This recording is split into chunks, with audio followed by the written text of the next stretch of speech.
سلامي سلامي لقوم كرام. جیسے پاکستانی جا رہا تھا, ٹرین میں سفر کر رہا تھا ایک چائنیز کے ساتھ, تو پاکستانی تاجروں کا دماغ بہت تیز چلتا ہے. تو ایک چائنیز کے مچھر آ کے بیٹھا. چائنیز دنیا کی ہر چیز کھا لیتے ہیں, چائنیز نے اٹھایا اور کھا لیا. اب پاکستان نے بولا یار ادھر تو مچھروں کا بزنس بھی ہو سکتا ہے. تو پاکستانی کے مچھر آ کے بیٹھا, اس نے پکڑا اور چائنیز سے بولا کتنے کا خریدے گا.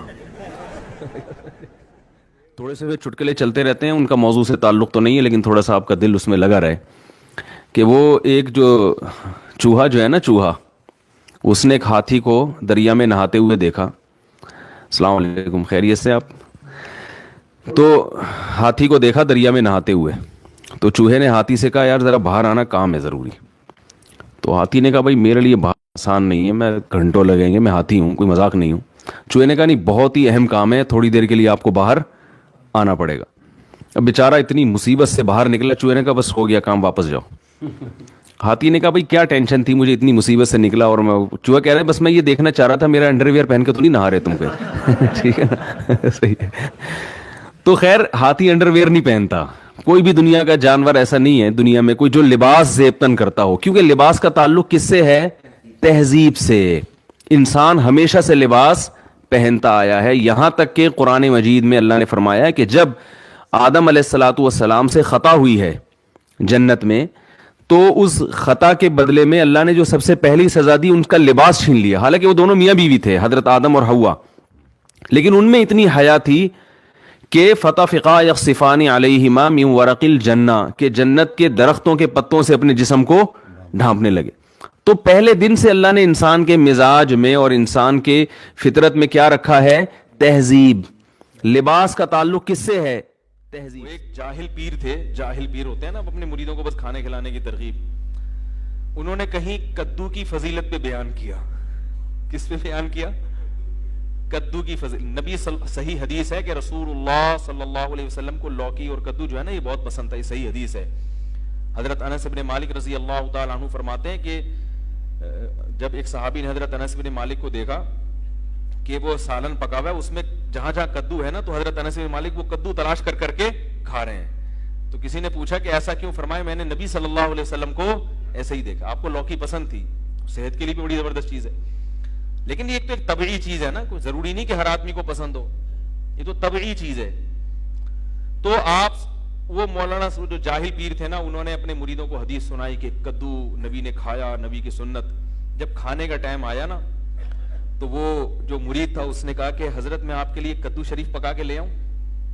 اب کدو کے ساتھ کیونکہ سنت ہو تو شریف کا لفظ بھی ایڈ کر دیا کہ کدو اتنے فضائل سنے, تو حضرت میں آپ کے لیے کدو شریف پکا کے لے آؤں. وہ ان کے تو آسان خطا, یار اب ہمیں کدو کھلائیں گے یہ.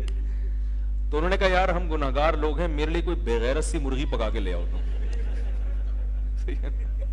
ہم کیا ہیں؟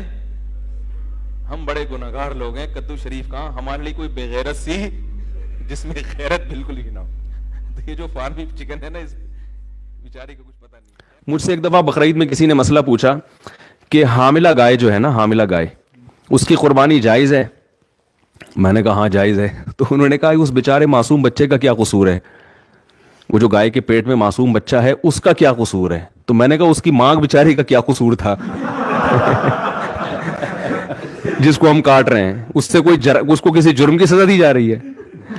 تو جانور بیچارے کا کوئی قصور تھوڑی ہوتا ہے کہ جو ہم اس کو کاٹ کے کھاتے ہیں. وہ اللہ نے بنایا کس کے لیے؟ ہمارے لیے. چٹکلا سناتا ہوں نا, کئی بار آپ سن چکے ہیں. وہ ایک بچے نے, ایک مس تھی, انہوں نے وہ بچے بیٹھے ہوئے تھے, اسٹوڈنٹس بیٹھے ہوئے تھے, ان سے معاہدے لیے کہ دیکھو بیٹا پکا وعدہ کرو, پکا وعدہ کرو کہ پان گٹکا نہیں کھاؤ گے. انہوں نے کہا میس پکا وعدہ پان گٹکا نہیں کھائیں گے. بیٹا پکا وعدہ کرو چوری نہیں کریں گے. میس کبھی بھی چوری نہیں کریں گے. ہر چیز پہ وعدہ کر رہے تھے, سارے معاہدے کروا لیے, ملک کی خدمت کریں گے, یہ کریں گے, وہ کریں گے, ایمانداری سے جہاں بھی جائیں گے ایماندار. آخر میں کہا کہ بچوں پکا وعدہ کرو لڑکیوں کا پیچھا نہیں کریں گے. بچوں نے کہا پکا وعدہ لڑکیوں کا پیچھا نہیں کریں گے. اب بچوں جو نا اندر وعدہ تو کر لیا. اب مس نے کہا اچھا پکا وعدہ کرو ملک پر جب جان دینے کی باری آئی تو جان دیں گے. انہوں نے کہا دے دیں گے, ایسی زندگی کا کرنا بھی کیا ہے ہم نے. جب جان دینے کی باری آئے گی تو کیا کریں گے؟ جان دے دیں گے, زندگی کو بچا کے کرنا بھی کیا ہے. میں تو ایک جگہ حیران ہو گیا, ہم کہیں جنگل میں گئے تفریح کے لیے, تو مجھے تھوڑا سا شوق ہے مختلف لوگوں کا انٹرویو لینے کا, ان کا کلچر کیا ہے.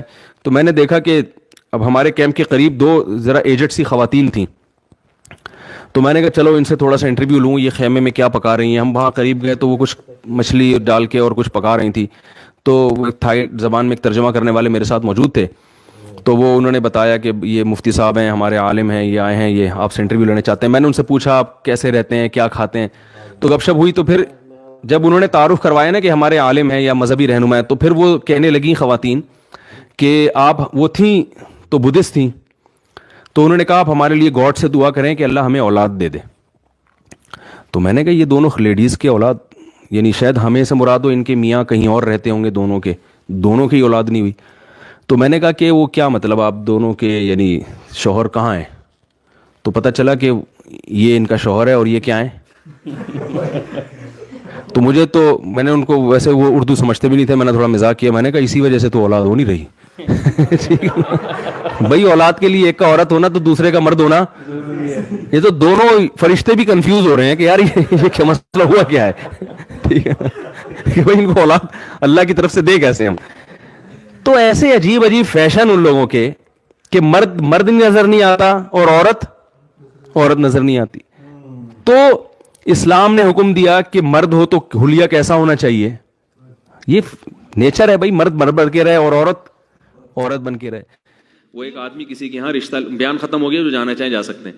ایک آدمی کسی کے گھر میں رشتہ لینے کے لیے گیا, تو وہ لڑکی کے ابا نے نا, جو لڑکا آیا تھا رشتہ لینے کے لیے, اس کے سامنے چائے اور بسکٹ رکھ دیے. اب وہ لڑکا وہ ڈبو کے کھا رہا ہے نا, تو لڑکی کے والد نے بولا کیا ہے, اس کو تو تمیز نہیں ہے کھانے کی, تو انکار کر دیا رشتے کا. اب لڑکے کو بڑی شرمندگی, بھی بہت افسوس ہوا یار یہ کیا ہو گیا, اور پتہ بھی تھا کہ کیوں انکار کیا. تو باہر نکل کے لڑکی کے ابا سے کہتے ہیں رشتے کا آپ نے انکار کر دیا, افسوس تو بہت ہوا, مگر ڈبو کے کھانے کا اپنا ہی مزہ ہے. ڈبو کے کھانے کا اپنا ہی مزہ ہے, تو وہ تھوڑی چھوڑیں گے ہم. اور حقیقت ایسے ہے, حقیقت ہے, چائے بسکٹ رکھے ہو نا, میرا اپنی ظاہر بھی ہے کہ ڈبو کے کھانے کا شرم تو آ رہی ہوتی ہے انسان کو, لیکن جو مزہ آتا ہے ڈبو کے کھانے میں, وہ بغیر پاپے جتنا ڈبو کے کھانے میں مزہ آتا ہے, تو بسکٹ ہو کوئی بھی چیز ہو, ڈبو کے کھانے کا بہرحال اپنا مزہ ہے. تو اب کوئی بھی, میں کہیں جاتا ہوں نا, کوئی لوگ چائے بسکٹ رکھ دیتے ہیں زبردستی کے کھا وہ لو, تو پھر میں ڈبو کے ہی کھاتا ہوں, اور میں بولتا ہوں بھائی ڈبو کے کھانے کا اپنا مزہ ہے.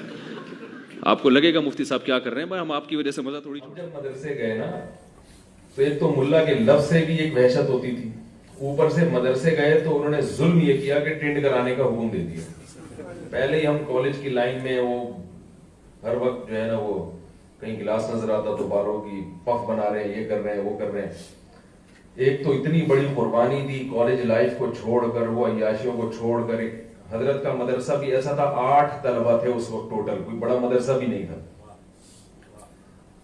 تو اس میں جانا ایک, میں سمجھتا ہوں اللہ نے قربانی لے لی, اور اوپر سے آرڈر کیا آیا کہ یہ کیا کرا دو, اب بڑا طبیعت پہ شاک گزرا. گھر میں جائیں گے تو گھر والے اور مذاق اڑائیں گے, لوگ بھی, دوست احباب بھی, یار کیا بنا کے. اس لیے میں مدرسوں میں ٹینٹ کرانے کے بہت زیادہ خلاف ہوں. اور یہ جو میں نے بال رکھے تھے نا 8-10 سال زلفیں, یہ اس ٹینٹ کے احتجاج میں رکھی تھی. جیسے ہی مدرسے سے فارغ ہوئے بال چھوڑ دی, لیکن کیونکہ گنجوں کا مذاق اڑایا تو اس کی سزا ہے کہ آج میں خود. خیر وہ ٹینٹ تو میں نے کرائی, دوبارہ رکھ لیں گے بال انشاءاللہ. تو ان دنوں میں جب ہم روزانہ, یعنی ہر تھوڑے دن کے بعد آرڈر آتا تھا کہ ٹینٹ کرا لو, تو ایک دن میں افسردہ بیٹھا ہوا تھا, تو ایک طالب علم تھا, اس نے مجھے ایک شعر سنایا, تو بڑی تسلی ہوئی. شعر اصل میں تو یوں ہے, رضینا قسمت الجباری فینا, حضرت علی کا شعر ہے رضی اللہ عنہ. لنا علم وللجہال معلوم, ہم اللہ کی تقسیم پہ راضی ہیں. قسمت الجبار, جبار یعنی اللہ نے جو تقسیم کی نا, ہم اس پہ راضی ہیں. لنا علم, کہ اللہ نے ہمیں علم دیا. وللجہال مال, اور جو پڑھے لکھے نہیں ہیں ان کو اللہ نے دولت دے دی. یعنی ان کو دولت دے دی اور ہمیں کیا دے دیا؟ علم. آگے اس کی وجہ کہ ہم کیوں اللہ کی اس تقسیم پہ راضی ہیں.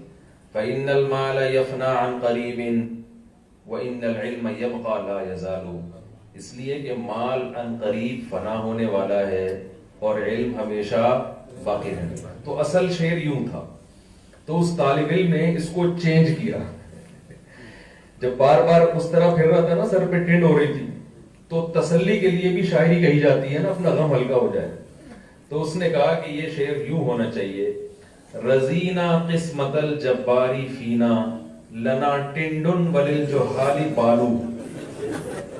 کہ ہم اللہ کی اس تقسیم پہ راضی ہیں کہ ہماری ٹنڈ اور جاہلوں کے سر پہ بال.